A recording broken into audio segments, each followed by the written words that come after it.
Hi everyone, welcome back to another edition of A&E Do Brews with Eddie and Estelle. Hello. I've invited Estelle along for a drink. Hello. Hello. So we've got Bavarian Rhapsody, and funnily enough, it's already poured. But only Because it takes forever. So, wouldn't put you through that because honestly, so cheers. Cheers. Hello everybody. How you all getting on? We haven't been here for a while. Hopefully better than us, because as you can hear trickling in the background, I'm cleaning out a Pinter 2.1, and miraculously it's pouring fine with just water in it, with the PRV set to open. But I think, in fact, no, we'll do. Fill one up with water. Yeah, but we'll get Rupert in and see if he's any points of view on where we currently are with the 2.1 and the latest email that we've had from the Greater Good. So, Called in. what do you think, honey? I don't think it's been great. The 2.1. It's too. I think the pouring issue is the main thing. Yeah. You've been And having. do you know why we're having pouring issues? Because the pressure isn't building up enough. Estelle even knows. Estelle knows. Estelle even knows. You see, if you I say don't that mean one that. more I time. don't mean Estelle. I don't mean in the way. Estelle even knows. But you don't do a lot of brewing, so you know. You like the drinking and the sampling and the filming bit. Yes. But you don't actually do any brewing. Yeah. But if Estelle even knows, Estelle even knows. then Yeah. other people should know. Yeah, because it's supposed to get to 26, and neither the blue one, that's a Pinter 2 by the way, the old one, neither the Pinter 2.1s can get to the miraculous 26, even because ours don't go to 5, they go to 4.5. No matter how. And the thing's that fiddly, you can't hardly grip it at all. You guys, you'll know.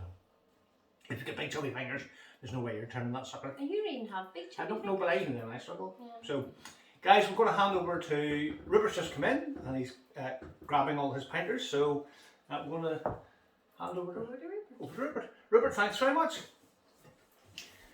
Yeah, good to see you've fixed your hair as well. Good man. Aidan and Estelle, thanks very much for having your good friend Rupert back in the studio here to talk about the history of the Pinter and how we've ended up where we are. And thanks to all our viewers, and Rupert is super excited to be here because it's all about the community. So Estelle, I think you have a question for me.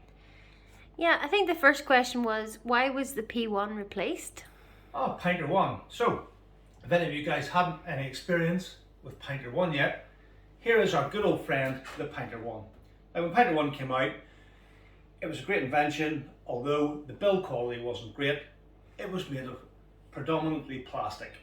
Now, the PRV on the back, the pressure release valve, wasn't great, had a tendency to spring out, and the tap again wasn't great. So when the pressure built up, these plastic joints failed, and it just wasn't generally great.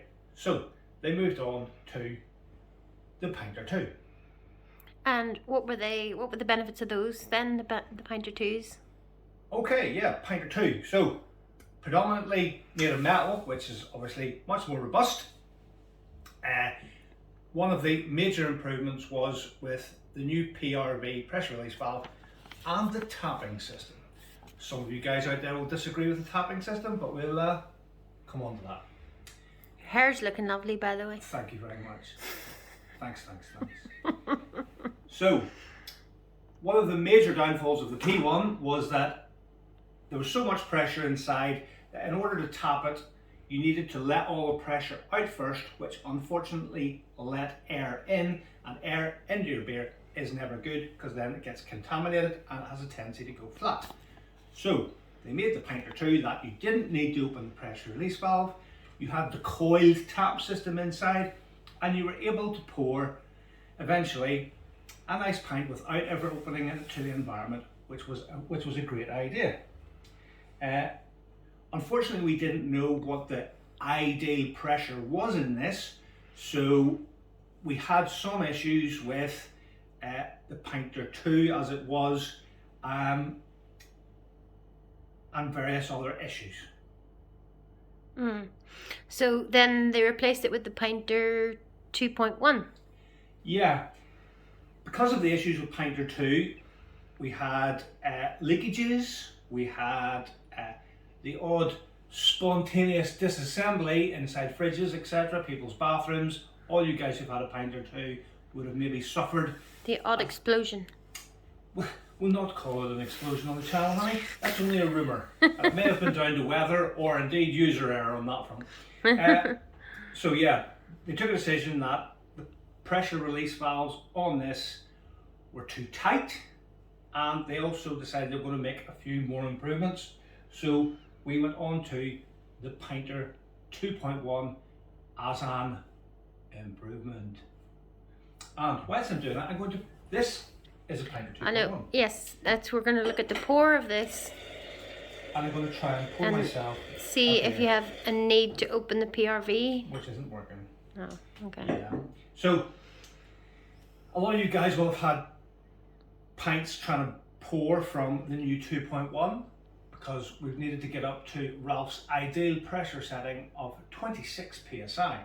Now, we've tried on both of these to get it up as far as we can go, but in the 2.1 here, I had a few friends round for a barbecue the other night, and by the time I poured the first beer, most of them had left and gone home. Luckily enough, this 2.1 is pouring slightly better, but again, this is half a pint, and this is how long it's going to take me to pour it whilst I'm chatting to you guys. Now, Ralph in The Greater Good has sent us an email. Yes, the new email. What do you think about that? I think it's a load of all rubbish. Because you guys hopefully will agree with me, but please stick your comments down below whilst I again fix my hair. You're going to have to get that cut at some point. I may have to go to the barber's. Maybe when I'm getting my tooth fixed, I'll go and get my hair cut at the same time. So that is the length of time it's taken me to pour half a pint, isn't it? What's that one? Black? That's Bavarian Rhapsody. Bavarian Rhapsody, yeah. Nothing wrong with the taste. You can see a little bit of a head there, but it tastes a little bit on the flat side. Nice, nice, nice. So, what are we going to do next? Well, we've struggled to get the pressure to the required 26 psi. The email states that in the event that you are unable to pour, you are to put it to 90. Now, Rupert here at A&E Do Brews has a bit of an issue with that, because when you guys are cleaning out your pinter, you know that down the bottom there can still be quite a lot of sediment. And at 90 degrees, that literally stirs all that up, chucks it into your pint glass, and it's not the best of ideas. Ralph also suggests that at 90, if you can't pour it, what you're to do is you're to open the PRV to off to let air in, because look, you've created a vacuum. But the whole point of this succession was to avoid what we did in Pinter 1, which was let the air in. So this is now a fancy version of this, when actually what we need is the good old Pinter 2, where you could turn the dial down if you had a pressure gauge, which I will put a link in below for Asset Solutions. Good old Stuart, thanks Stuart. He'll sell you a pressure gauge for very, very little money. So what we're going to do here at A&E Do Brews is we are going to put the Pinter 2.1 and this stupid little leaflet about enjoying your new beer brewing process, and we're going to put the 2.1 back where it belongs. Back to the greater good, and we're going to stick to our nice friend, the Pinter 2. Guys, thanks for watching. This has been Rupert for A&E Do Brews. It's my opinion, and we're going to stick to it. Thanks for watching.